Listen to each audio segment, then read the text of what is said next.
अब exams almost आ ही गए हैं। ऐसे में क्या स्ट्रेटजी रहनी चाहिए जिससे से ज़्यादा नंबर कूद सकें।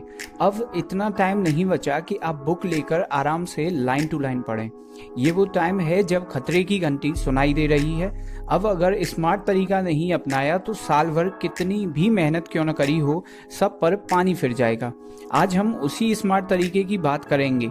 आपने अगर पूरे साल कुछ भी न पढ़ा हो, फिर भी अगर ये तरीका यूज करोगे तो इतने मार्क्स तो आराम से ले आओगे कि लोगों की आंखों में आंखें डालकर बता सको। हम जहाँ रहते हैं, चाहे गांव हो या शहर, एक चीज है कि हम वहाँ गुम नहीं हो सकते, क्योंकि वहाँ की हर गली हर सड़क को हमने सैकड़ों बार देखा है और यही नियम हर जगह लागू होता है। जिस चीज का आपको एक्सपीरियंस हो वहाँ आप अच्छा परफॉर्म करोगे। तो बोर्ड एग्जाम में जाने से पहले वहाँ कैसा माहौल होगा, क्वेश्चन पेपर कैसा होगा, कितने क्वेश्चंस आएंगे, पेपर कितने सेक्शन में बटा होगा, कौन सा सेक्शन में क्या पूछा जाएगा, ये सब आपको एकदम रटा हुआ होना चाहिए। और इससे ये फायदा होगा कि एक तो आप क्वेश्चंस को देखकर चौंकोगे नहीं, दूसरा जो एक्स्ट्रा 15 मिनट मिलते हैं उनको अच्छे से यूटिलाइज कर पाओगे। और ये सब पता कैसे चलेगा, इसके लिए 3 चीजें हेल्प करेंगी: टीचर, सीनियर और पास्ट ईयर पेपर्स। टीचर आपको बताएंगे कि एग्जाम के टाइम वो क्या सोचते हैं, स्टूडेंट से कैसे डील करते हैं। सीनियर आपको बताएगा कि एग्जाम के दौरान कैसा माहौल होता है, और पास्ट ईयर पेपर्स बताएंगे कि क्वेश्चंस कितने सीधे और कितने टेढ़े आ सकते हैं। इसी हिसाब से तैयारी करनी है। एग्जाम में 3 घंटे बैठकर लिखते रहो, इसके लिए जरूरी है कि तैयारी भी उसी हिसाब से होनी चाहिए। एग्जाम आने तक कम से कम 5 मॉडल पेपर्स और 5 पास्ट ईयर पेपर्स तो हर सब्जेक्ट के करने ही करने हैं। एक तो लिखने की प्रैक्टिस हो जाएगी, टिक कर बैठना सीख जाओगे। अब 5 मॉडल पेपर्स और 5 पास्ट ईयर पेपर्स कर लोगे तो एक चीज जो तय है कि एग्जाम में तुम्हारी पेन बंद नहीं रहेगी। क्वेश्चन कैसा भी हो, कितना भी सरल या कठिन, हर एक का आंसर तुम लिख सकोगे।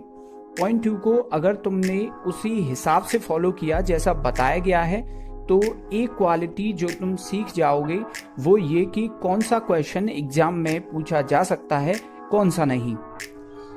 यानी कि कौन सा क्वेश्चन इम्पोर्टेंट है, कौन सा नहीं, ये तुम भी टीचर की तरह बता सकोगे। टीचर जो पिछले 15-20 सालों से पेपर को एनालाइज करते आ रहे हैं, समझते हैं कि कौन सा क्वेश्चन कैसा है। अब मान लो कि कोई क्वेश्चन पिछले 3 सालों से पूछा जा रहा है तो वो इम्पोर्टेंट है, ये तुमको पास्ट ईयर पेपर्स में मिल जाएगा। और सेम वही क्वेश्चन कितने और तरीकों से पूछा जा सकता है, ये मॉडल पेपर्स बता देंगे। अब चूंकि प्रिपरेशन को फाइनल टच देने की जरूरत है, तो सिर्फ वही क्वेश्चंस करने हैं जो इम्पोर्टेंट हों। फिजिक्स, केमिस्ट्री, मैथ, इनकी तो कोचिंग भी तुम पढ़ रहे हो और बाकी सब्जेक्ट की बुक खोलने में भी दिक्कत होती है। अब 1 महीना बचा है और यही टाइम है कि हर सब्जेक्ट को इक्वल रेस्पेक्ट दी जाए, क्योंकि हर सब्जेक्ट सेम मार्क्स का होता है। मैथ में जब मार्क्स कम होते हैं तो ये हिंदी और इंग्लिश ही आकर इज्जत बचाते हैं, और ये बात मैं खुद के एक्सपीरियंस से बोल रहा हूँ। फिजिक्स में जितनी मेहनत करके पासिंग मार्क्स लाओगे, इंग्लिश में उतनी ही मेहनत से स्कूल टॉप कर दोगे। और ये भी समझो कि केवल 2 या 3 सब्जेक्ट में पास थोड़ी होना है, पास तो हर सब्जेक्ट में होना है। तो हर सब्जेक्ट को पढ़ना शुरू करिए। एग्जाम से 1 रात पहले पढ़ लूंगा तो तुम कोई 3 इडियट्स के रेंचो नहीं हो जो बिना पढ़े ही टॉप कर दो। हर काम में मेहनत लगती है और एग्जाम से 1 रात पहले पढ़ा नहीं, सोया जाता है, ताकि रिलैक्स माइंड से पेपर कर सको। जिस तरह फोन को साइलेंट मोड पर लगाने के बाद आवाज नहीं आती है, चाहे फिर कॉल किसी डीएम की क्यों ही न हो, उसी तरह खुद को एग्जाम मोड पर सेट करो। उसके बाद मामा की शादी, दोस्त का बर्थडे, गर्लफ्रेंड का मैसेज, इन सब से तुम्हें कोई फर्क नहीं पड़ना चाहिए। देखिए, टाइम बहुत लिमिटेड है, ऐसे में सिर्फ और सिर्फ पढ़ाई करिए।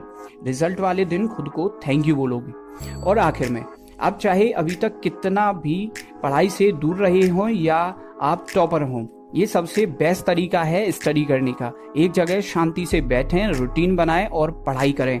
जो भी काम का लगा हो उसे नोट कर लें। इस वीडियो को लाइक करें। बोर्ड एग्जाम से रिलेटेड और वीडियोस देखने के लिए इस चैनल को सब्सक्राइब करें। मिलते हैं अगले वीडियो में।